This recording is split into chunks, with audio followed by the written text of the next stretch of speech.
Hello friends, Dr. Nels here coming to you this week with information for victims of narcissists.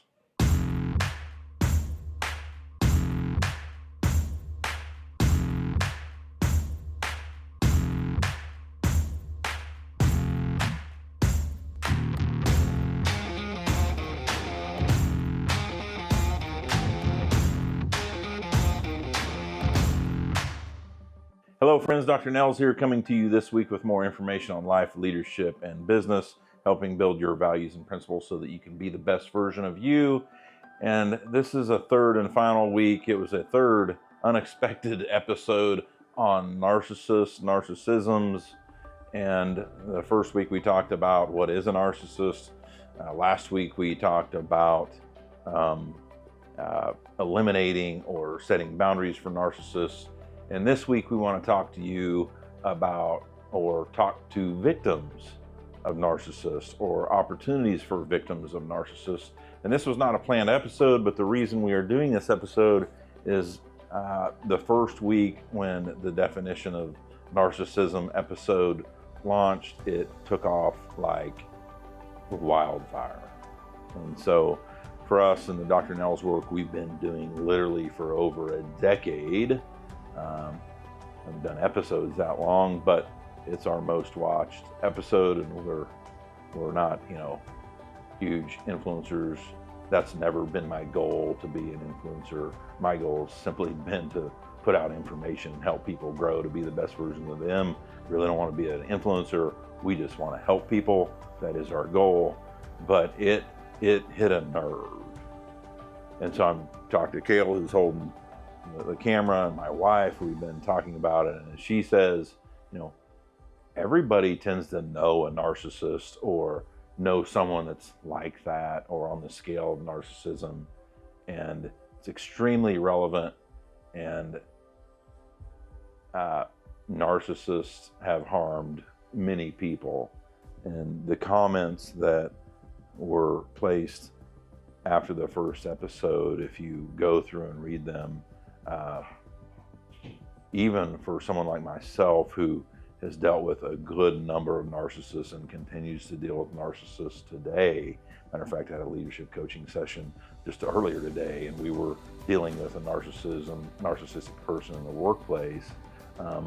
And the other reason this episode is coming out is because another business that I do leadership coaching for reached out a day after the first launch, and he wanted some advice on how to handle a customer of theirs that's an extreme narcissist.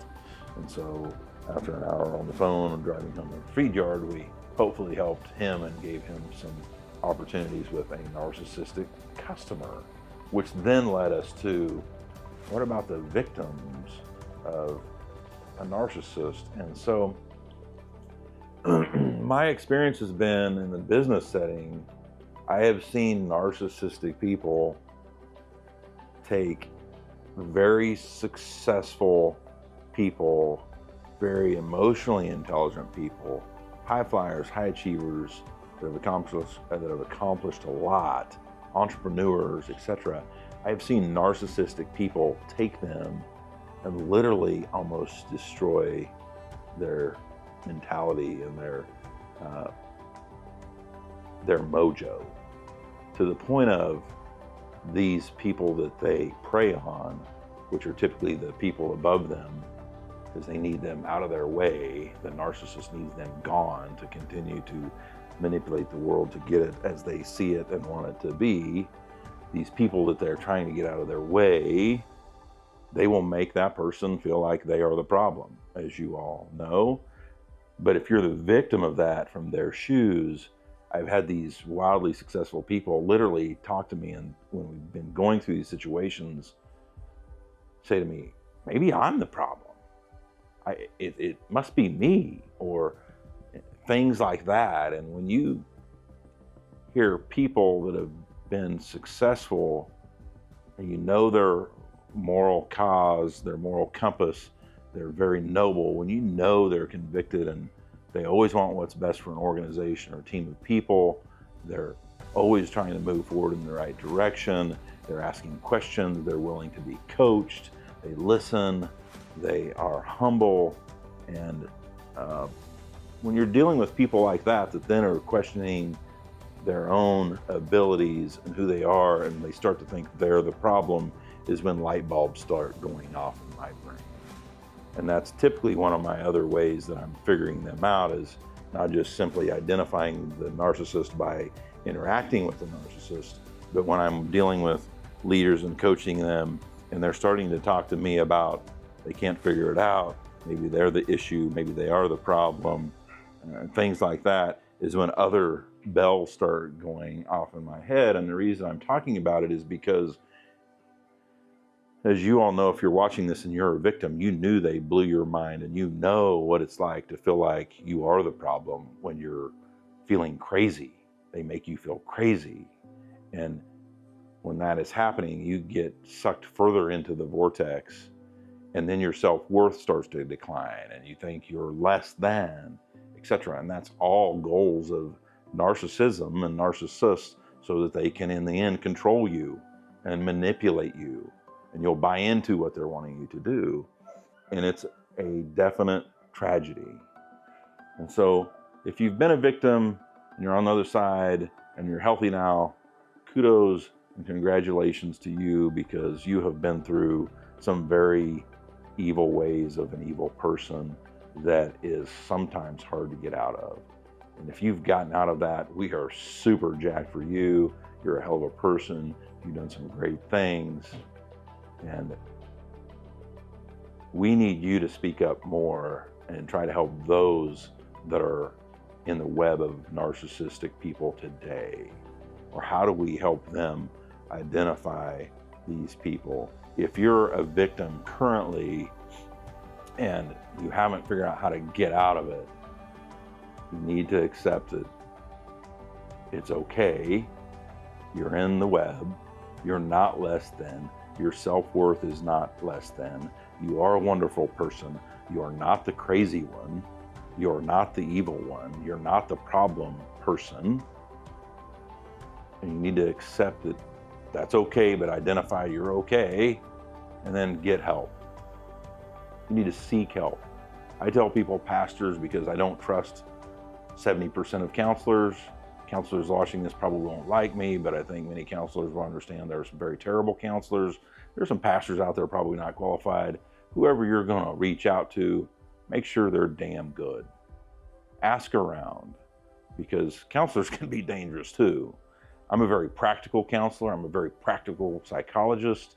I'm not an educated one, but when you do things long enough, practicing people that do what we do, we have a good understanding. Message us. We will try to help if we can. But reach out for help. Accept that you're with one. How do I get out? How do I set boundaries? Because you are lacking confidence and you are lacking self-worth, and you feel like you're the problem or part of the problem, and that's not the case. Understand, yeah, they're a narcissist and they're very evil. And also, how do you make sure you don't play the game? How do you make sure you don't take the bait? How do you make sure you don't get hooked? And so it's okay that you've been a victim, and I hate using the word victim, but there's several ways I truly believe people are victims. And when you're in a narcissistic person's web, you're a victim. You have to get out of that. How do you don't play the game, don't take the bait, and don't get hooked? And that comes through being very strong, resilient, reaching out for help with people that can help you get your life taken back, set you free. Because the only way you can be set free from these folks is you have to, in the relationship, you have to set up boundaries. Maybe you can't get away right now. You need to set up boundaries so you don't play the game, you don't take the bait, you don't get hooked. And there's many different aspects of this, whether it's in the workforce, in your house, with a family member, or a customer. There's a number of ways to look at this. But again, give yourself some grace, reach out for help, disengage, disengage, disengage, disengage. Because when you disengage, they won't like it. Continue to disengage until they treat you with the respect you deserve. make that very abundantly clear, create lots of clarity for these people. So anyway, we hope you've liked this. Again, another tough subject, and it's okay if you've been a victim or currently are a victim. If you need some help, reach out. We're glad to help connect you with people that can help you further, because it's a tough damn deal. And I love to be the buzzsaw for evil, narcissistic people, because I call it like it is. And these people are evil, and we need some help to help us get out of it. Thanks for joining us. Click subscribe here if you like this content. We'll see you next week. Thanks, friends.